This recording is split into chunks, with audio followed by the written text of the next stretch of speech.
था 1998। दिल्ली के मौजूदा सीएम और आईआरएस की नौकरी छोड़ चुके अरविंद केजरीवाल ने गरीबों के उत्थान और भ्रष्टाचार से लड़ने के लिए परिवर्तन नाम का एक एनजीओ खोला था। इस एनजीओ की एक प्रेस रिलीज 26 साल के पत्रकार को भी ऑफिस में मिली और उसने तुरंत वेबसाइट पर जाके खुद को वॉलंटियर के रूप में रजिस्टर करा लिया। कुछ समय बाद लड़के की मुलाकात केजरीवाल से होती है और वो इस लड़के से इतना प्रभावित होते हैं कि दूसरे ही दिन उससे मिलने उसके घर पहुंच जाते हैं और घंटों दोनों एक दूसरे से बात करते हैं। 7 साल बाद ये लड़का पत्रकारिता छोड़ केजरीवाल के साथ उनके मिशन के साथ जुड़ जाता है। हम बात कर रहे हैं दिल्ली के मौजूदा डिप्टी सीएम मनीष सिसोदिया की, जिन पर सीबीआई का शिकंजा अब बढ़ता ही जा रहा है। दरअसल दिल्ली की नई एक्साइज पॉलिसी पर बवाल है जो कि खत्म होने का नाम नहीं ले रहा, जिसकी वजह से 19 अगस्त की सुबह सीएम मनीष सिसोदिया समेत देश भर में 20 ठिकानों पर सीबीआई ने छापेमारी की। नई शराब नीति पर दिल्ली के उपराज्यपाल विनय कुमार सक्सेना और दिल्ली सरकार में तलवारें पहले से ही खींची थी। उपराज्यपाल के मुताबिक नई शराब नीति से दिल्ली सरकार कुछ लोगों को फायदा पहुंचाना चाहती थी।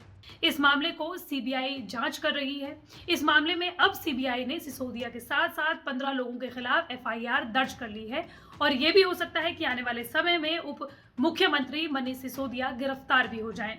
बात जब राजनीति से जुड़ी हो तो सियासत होना तो तय होती है। दिल्ली के सांसद और बीजेपी के नेता हैं परवेश वर्मा।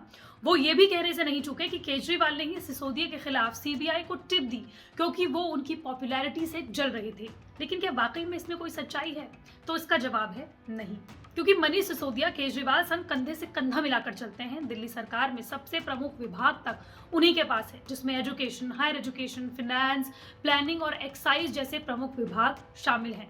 कहा तो ये भी जाता है कि अरविंद केजरीवाल दिल्ली सरकार के किसी भी नीतिगत फैसले में सबसे पहले शामिल नहीं होते, बल्कि सारे फैसले खुद मनीष सिसोदिया से होकर जाते हैं। साथ ही दिल्ली के स्कूल मॉडल की जो हर जगह तारीफ होती है, उसका श्रेय भी मनीष सिसोदिया को ही जाता है। अमेरिका का प्रतिष्ठित अखबार न्यूयॉर्क टाइम्स तक उनके काम की तारीफ कर चुका है, जिस पर खूब विवाद हुआ।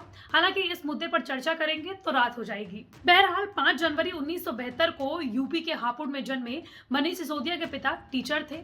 पढ़ाई में मनीष सिसोदिया एवरेज थे, लेकिन उनके बारे में एक बात बड़ी दिलचस्प कही जाती है कि वो बचपन से ही बहुत शांत थे, वो भी उस दौर में जब बच्चों में गुस्सा बहुत ज्यादा होता है।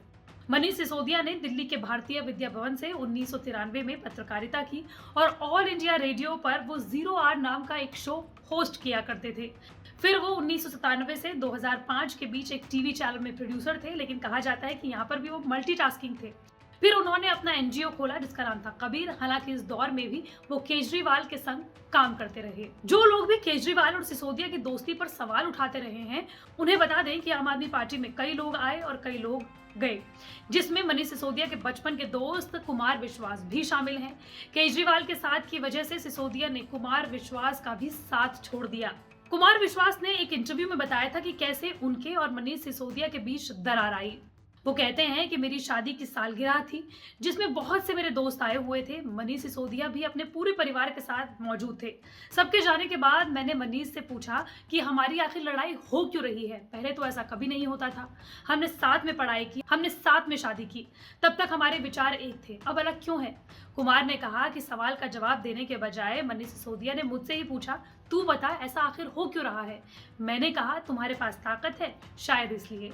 इस पर मनीष सिसोदिया ने तपाक से कहा, यही समझ ले, मेरी पत्नी वहीं खाना खा रही थी और उसने मेरे दोस्त से कहा कि भाई साहब ताकत तो हमेशा नहीं रहती।